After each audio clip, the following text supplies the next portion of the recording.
Chapter 7. Every Chihuahua in America lines up to take a bite out of Byron. I was sitting at the kitchen table doing homework and watching Mama make dinner when Byron came in through the back door. He was surprised we were there because as soon as he saw us, he turned around and tried to walk right back out. Both me and Mama smelled a rat. Byron, Mama said, what have I told you about wearing that hat in the house?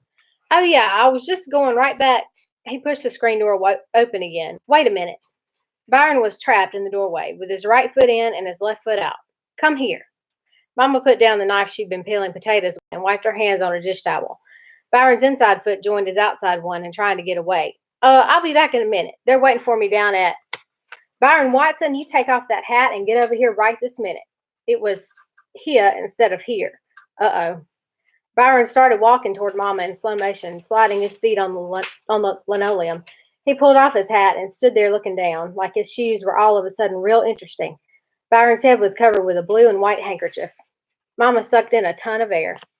What have you done? We all knew, though. She took a step back and leaned against the counter like if it wasn't there, she'd have fallen down. Oh, my God, your father will kill you. He don't have no cause to. You've gone and done it, haven't you? Byron kept his head down. Haven't you? Mama yelled. Yes, Byron yelled back. Mama reached out and snatched the handkerchief off by his head. Me and Mama both went, huh? Byron had gotten a conk, a process, a do, a butter, a ton of trouble. His hair was reddish brown, straight, stiff, and slick looking. Parts of it stuck straight up like porcupine stickers because Mama hadn't been too gentle when she snatched the handkerchief off. He smoothed his hair back in place. Well, Mama said, that's it. You are now at your daddy's mercy. You've known all along how we feel about putting those chemicals in your hair to straighten it, but you decided you are a grown man and went and did it anyway.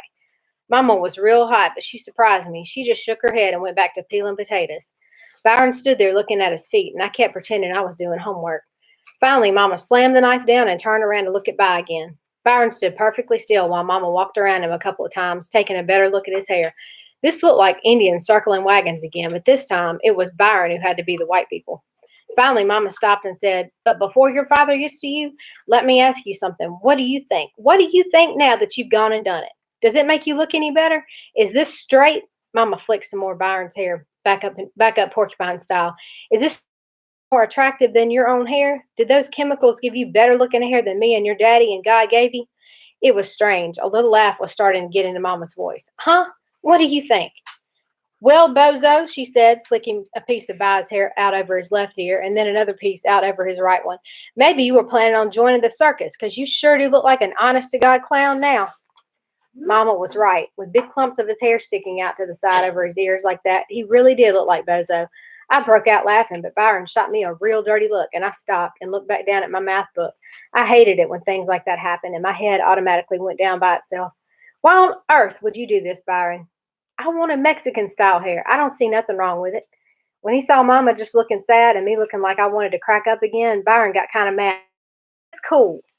Well, Daddy cool, enjoy your Mexican-style hair while you can, because I'm sure when your daddy gets through with you, you won't be enjoying too much of anything, and cool is the one thing you won't be feeling. You just slide your cool self upstairs to your bedroom and wait for him, Daddy-o. Byron clumped up the stairs. I told Joey about what happened as soon as our next-door neighbor, Mrs. Davidson, brought her home from Sunday school. Me and Joey went up to see Byron. Byron was on the top bunk with his feet dangling over the side and his hands covering his face. I loved times like this when Byron was about to really get it and couldn't pay me back for teasing him. I started in on him as soon as me and Joey got into the room. Death row prisoner number 541, you have a visitor. Please make this a short visit, ma'am. The priest will be here any minute to give the prisoner his last meal and his last cigarette. Oops, I forgot. No cigarettes for you, 541. You've been banned from ever looking at matches, remember? Byron was feeling very sad. He didn't say anything to me. He didn't even give me a dirty look. That made me a lot braver. When she saw his hair, Joetta's eyes got real big and her voice got all choky. Byron Watson, what were you thinking about? Look at your head. Daddy's going to kill you. Come down from there. Let's go to the bathroom and wash that stuff out of your hair before Daddy gets here. Byron raised his slick down head from his hands. Go away, Joey. Come on, Byron. We got to wash your hair till that junk comes out. Hurry. Joetta pulled on Byron's dangling leg. Joey, he finally said, this don't wash out. It's got to grow out. You mean you have to keep it like that until it comes back normal? Yeah, Byron said, kind of smiling. They can't do nothing to it till it grows back. Oh, no. He's going to tear you up. I said, "That's right, ma'am. 541 is just waiting for the executioner to get home. Would you like to stick around and write down his last words?" Joey turned and snapped, "Why is this so funny to you, Kenny?" Her eyes looked real mean. "Who knows what Daddy's going to do to him?" Byron's hands came back up to cover his face. I said to Joey, "Why are you yelling at me? It wasn't me who went and got a butter, and no one forced him to do this to you by—" She didn't have to ask. There was only one other 14-year-old in the neighborhood who had a conk. I answered for him. It was Buffhead. "Why'd you—" "I told you to go away, Joey." "No, Byron, why'd you let him do this?" "'Cause I wanted to, that's why." "But didn't you know what Mommy and Daddy would find out?" "Shoot, you think I care what them squares say?" I said, "And there you have it. 541 must die. He won't confess his guilt." Byron looked at me for the first time, and I started easing toward the door. He said, "You think I don't know what you're doing, punk? You think I don't know you're loving all this mess? But I've been expecting this. This is the show I've seen about wolves. They said that the top dog wolf is always getting challenged by jive little wolves. They said the top dog wolf can't show no weakness at all. That if he gets hurt or something, if he steps on a broke bottle and starts limping or something, all the little jive wolves in the pack start trying to overthrow him.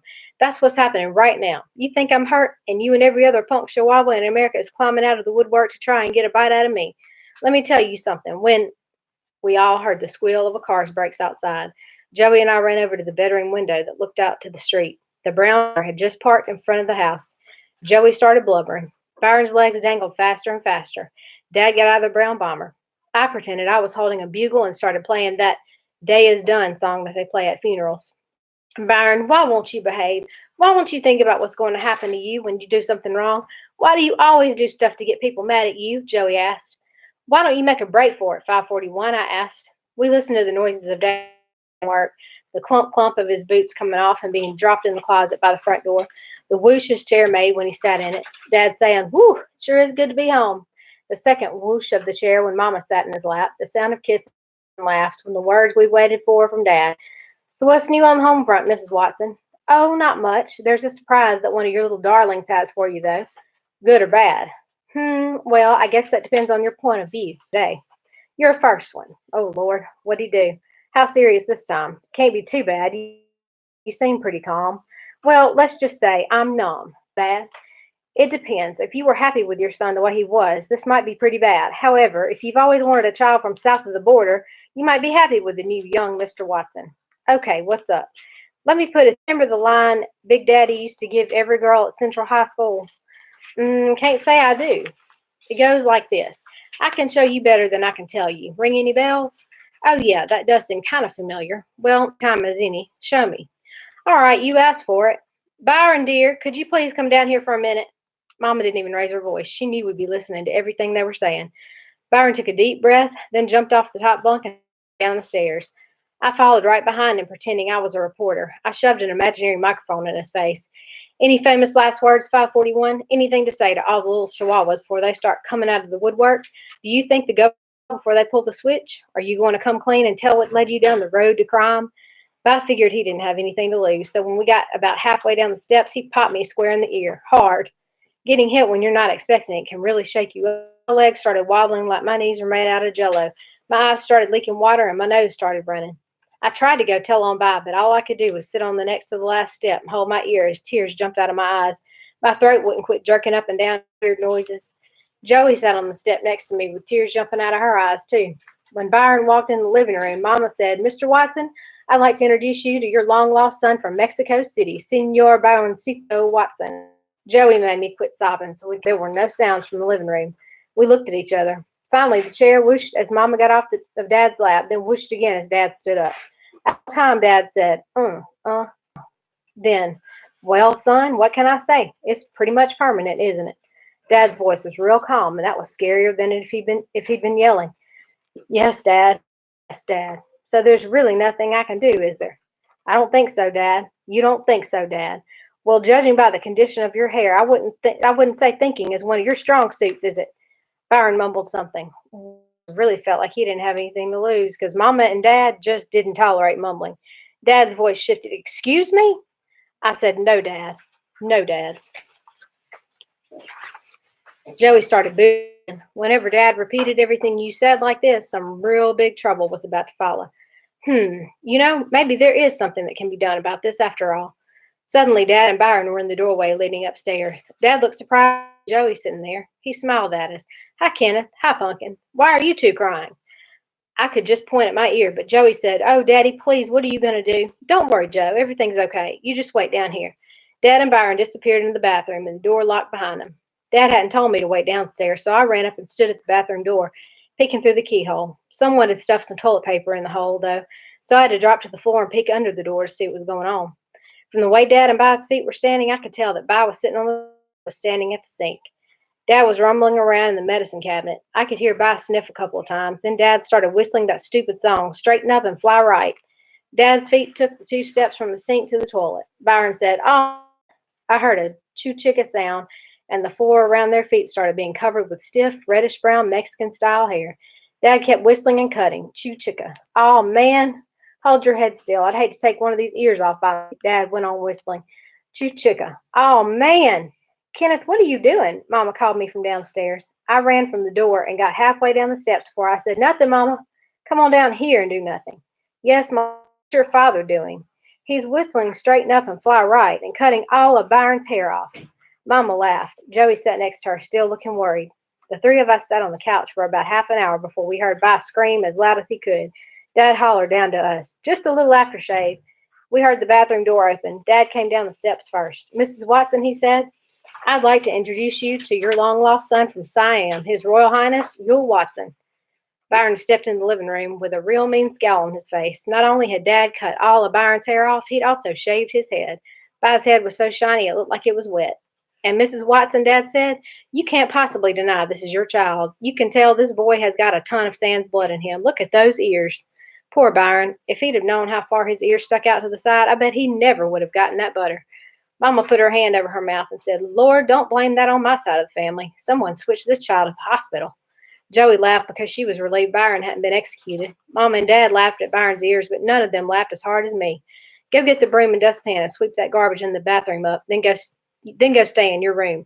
This is it, By. You're old enough now, and you've been told enough. This time something's going to be done. Now beat it. Dad's forehead said this. They sent me and Joey outside so they could have one of those adults-only talks. When me and Joey drifted back into the house after what seemed enough time for them to talk, Dad was on the telephone. He was holding the receiver away from his ear and making a funny face. I could hear someone yelling from the phone. Dad whispered to Mama, Why does she think she's got to yell into the phone for a long-distance call? Mama slapped his arm and whispered back, You leave my mama alone. They were talking to Grandma Sands, all the way in Alabama. Me and Joey crowded up next to them on the couch and heard Grandma Sands yell, This is costing y'all a fortune, Daniel. Let me talk to my baby again. Dad handed the phone back to Mama, then dug his finger around in his ear like he was going deaf. Mama gave Dad a dirty look and said, Okay, Mama, we'll be getting back, baby. We love you. Bye. She said this stuff Southern style. And that was it. We thought that was the end of Byron's latest adventure until a week later when Dad brought home the